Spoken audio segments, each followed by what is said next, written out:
Ada yang bilang technical itu ilmu yang ngawang-ngawang.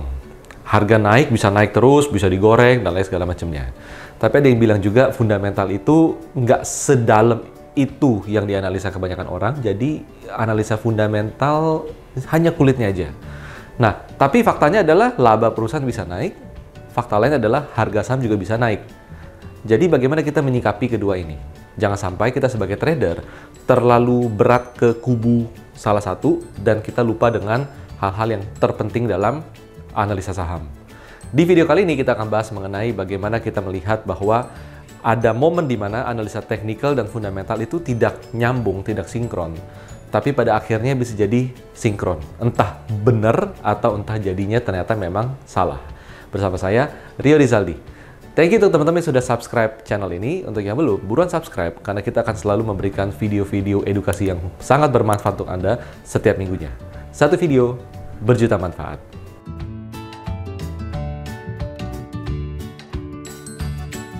Nah, teman-teman, saya banyak menemukan di lapangan bahwa apa? Orang banyak bilang bahwa ini kenapa ya harga naik terus, berita nggak ada, laporan keuangan nggak ada, rumor juga nggak ada, tapi harganya itu naik terus. Malah yang ada adalah cuman kayak bumbu-bumbu ngajak beli. Itu di sana. Tapi di sisi lain, ada momen juga di mana ketika laporan keuangan sudah keluar, misalnya, sudah keluar, ternyata hasilnya misalnya nggak begitu bagus ya, hasil jelek, tapi harga itu nggak turun-turun gitu. Nggak turun-turun. Udah segitu aja. Dan tentu bisa lihat di sini bahwa ketika company-company itu melakukan public expose, di mana hasilnya itu sesuai atau mirip-mirip dengan ekspektasi analis ataupun pasar, harga saham itu sudah tidak bergerak terlalu masif, teman-teman. Yang ada apa? Jauh sebelum laporan keluar, itu baru ada pergerakan, itu sudah ada pergerakan yang masif. Entah dia naiknya konstan, bullish, ataupun dia turunnya konstan. Tapi ketika laporan keuangan sudah keluar, itu nggak kejadian. Maksudnya apa? Maksudnya adalah harga sudah relatif flat-flat aja. Nah, kalau ini yang terjadi dan faktanya banyak sekali dan sering sekali terjadi, bagaimana kita bisa menyikapi bahwa fundamental itu menggerakkan harga pasar? Lalu bagaimana juga kita bisa menyikapi bahwa technical itu juga cermin dari fundamental? Karena ketika harga bergerak, nggak ada fakta apapun di market. Nah, di sini jadi kita bicara mengenai fakta yang mungkin sering terjadi di lapangan adalah bahwa baik technicalis maupun fundamentalis mereka punya opini masing-masing dan menganggap pastilah ya tukang sate selalu bilang satenya paling enak gitu ya. Technical selalu bilang technical paling bagus, fundamental bilang fundamental paling bagus. Sama sekali nggak percaya. Lama-lama kalau dibiarin terus jadi berantem, misalnya gitu. Nah, faktanya di market adalah apa teman-teman? Kalau kita melihat secara keseluruhan, pada dasarnya technical dan fundamental itu kejar-kejaran. Jadi ini mungkin Anda baru mendengar ini, kejar-kejaran. Jadi technical, fundamental itu kejar-kejaran. Kejar-kejaran apa? Kejar-kejaran dua hal. Pertama adalah kejar-kejaran mengenai fakta yang akan keluar. Dan yang kedua adalah kejar-kejaran mengenai bener nggak yang lu ngomongin itu terjadi di sana. Contoh apa? Contoh seperti ini. Misalnya ada sebuah emiten. Kita bicara mengenai kejar-kejaran mengenai fakta yang akan keluar gitu ya. Sebuah emiten ketika dia melakukan sebuah ekspansi bisnis, kita bisa melihat bahwa apa? Kita bisa melihat bahwa tidak mungkin manajemen itu live mulu di sosial media gitu loh. Bahwa gue lagi ngerjain ini, gue lagi ngerjain itu. Mereka fokusnya adalah how to run the company gitu loh. How to manage the company. Nah, jadi ada fase di mana tanpa update di sana, tanpa update. Tapi bisnis terus berjalan. Nah, kapan fase ngupdate kinerjanya? Yaitu ketika public expose. Nah, ketika public expose contohnya misalnya per kuartal seperti itu. Nah, ketahuan deh, oh company ini labanya tumbuh 25%, tumbuh misalnya 30% ataupun sampai luar biasa bisa 100% di sana. Nah, tapi kan kita perlu tahu ya, manajemen itu kan bukan content creator gitu loh. Mereka businessman istilahnya seperti itu. Nah, jadi ada fase senyap gitu loh. Fase sunyi tanpa ada publikasi apapun. Nah, kenapa harga bisa bergerak? Nah, itu kita balik lagi. Itu mengenai fundamental, bahwa fundamental itu berjalan dari waktu ke waktu, tapi dilaporkan di momen-momen tertentu. Nah, di sisi lain, harga saham, Anda mau beli saham perusahaan tersebut, tiap hari mau beli juga bisa, selama ada bid offer. Oke, hari ini Anda beli, besok Anda beli, besok lagi Anda beli, bisa nggak? Bisa banget gitu loh, selama ada bid offernya. Nah, jadi di technical ini kan mempelajari pergerakan harga dan volume. Nah, jadi apa yang kita bisa lihat di sini adalah bahwa orang-orang, pihak-pihak yang mengetahui dengan mendalam bagaimana kinerja perusahaan ini, mereka akan otomatis membeli lebih dulu. Nah, kenapa itu mungkin? Pertama, harga lembar sahamnya aja bisa dibeli kapanpun di bursa efek, gitu kan? Dan mereka kenapa bisa membeli? Karena bisa jadi mereka orang yang mengerti lapangan. Jadi di sini kita nggak bicara mengenai insider, kita nggak bicara mengenai kebocoran informasi dan segala macam. No, kita anggap itu semua baik-baik aja. Serapat-rapatnya data disimpan, tidak dibocorkan, pasti kelihatan jejaknya. Contohnya apa? Contohnya di sini adalah ketika harga saham itu bergerak flat di sana, tapi diiringi dengan di lapangan ya. Ini kenapa truknya ini makin sering keluar masuk warehouse di sana? Kenapa makin sering dia itu nganter barang di sana? Sopir truknya aja mungkin sudah tahu bahwa, wih, gue yang biasanya sehari 2 kali ngirim, sekarang sehari bisa 3 kali nih ngirim. Artinya apa? Penjualan naik dong di sana. Lalu dari sisi penerima juga. Dari sisi penerima. Biasanya apa? Biasanya nih orang gudang nih ya, orang gudang di distributor misalnya, dia melihat bahwa semakin sering barang masuk, semakin sering barang itu dikirimkan juga ke toko-toko, mereka juga mengetahui bahwa, wah ini lagi gede nih jualannya nih di sana. Bisa jadi benar, bisa jadi enggak.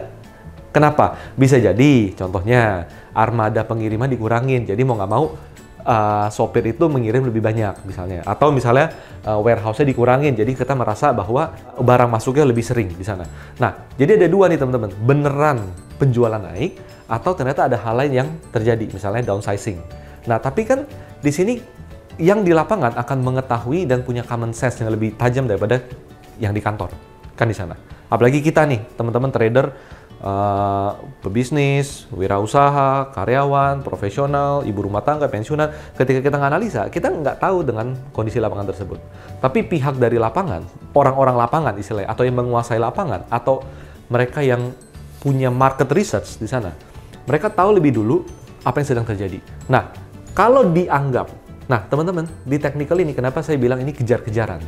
Karena kalau dianggap apa yang dilihat itu positif, maka mereka, kalau mereka peka dan mereka punya akses ke pasar modal, mereka akan beli duluan di sana. Beli duluan. Kenapa? Mumpung orang lain nggak tahu, mumpung saya yang tahu pertama, saya akan beli duluan. Logis nggak? Logis banget di sana. Kalau benar, oke, kalau memang sentimennya positif, makin banyak orang yang ikutan. Kenapa? Pada dasarnya orang juga suka cerita gitu loh ke sesama, tapi nggak jor-joran ya. Maksudnya kita bicara mengenai dalam hal bisnis yang ngobrol sesama kolega. Istilahnya seperti itu. Nah, jadi semakin banyak orang yang membeli, semakin harga bergerak naik. Hukum permintaan dan penawaran aja gitu loh. Apalagi kalau diiringi dengan yang mengerti lapangan, nggak cuman level staff di lapangan banget, tapi yang mengerti lapangan level manajemen fund manager misalnya.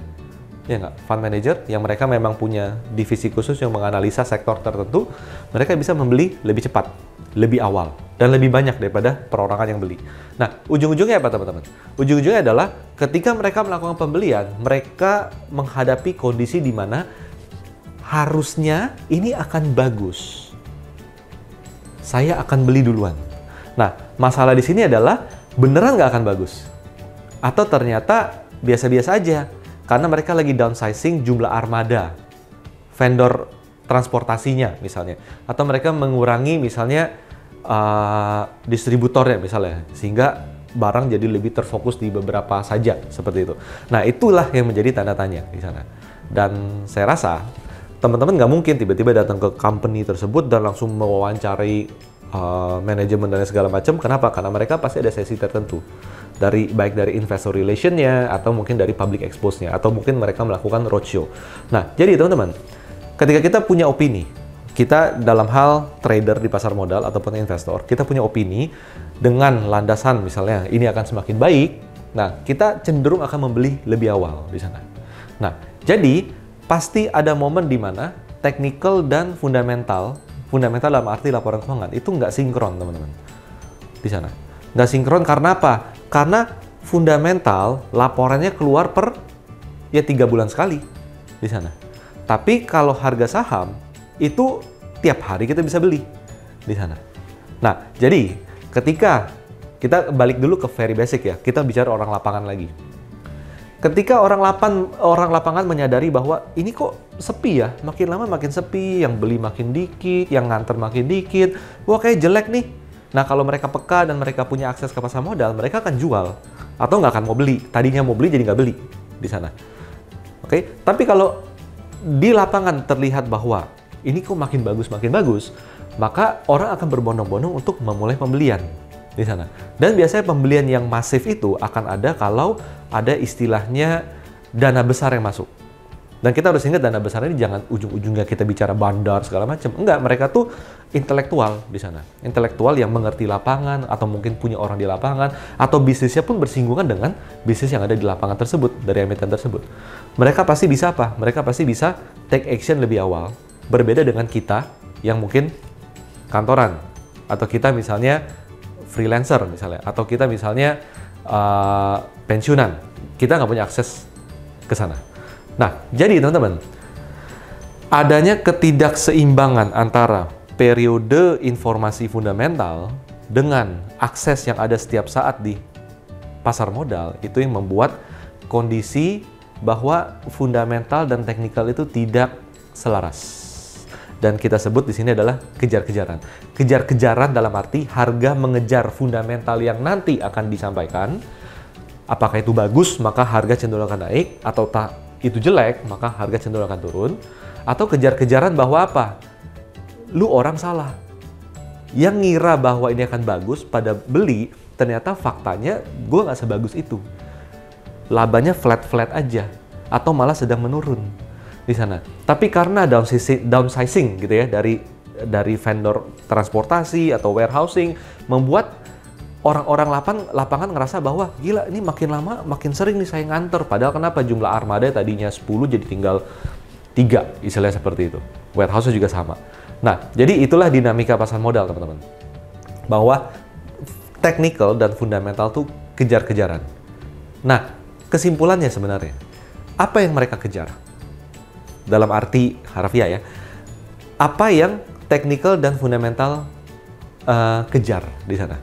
Yang dikejar adalah, ini berlaku untuk market ya, market secara keseluruhan ya. Technical dan fundamental saling kejar-kejaran fakta, teman-teman. Fakta apakah dia semakin bagus, fakta apakah dia semakin jelek.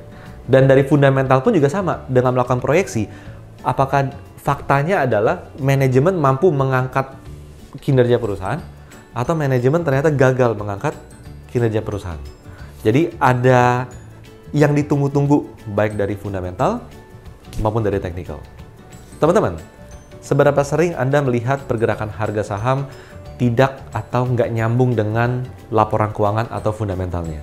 Dan saham apa yang Anda pernah alami? Silakan tulis di kolom komen ini. Terima kasih.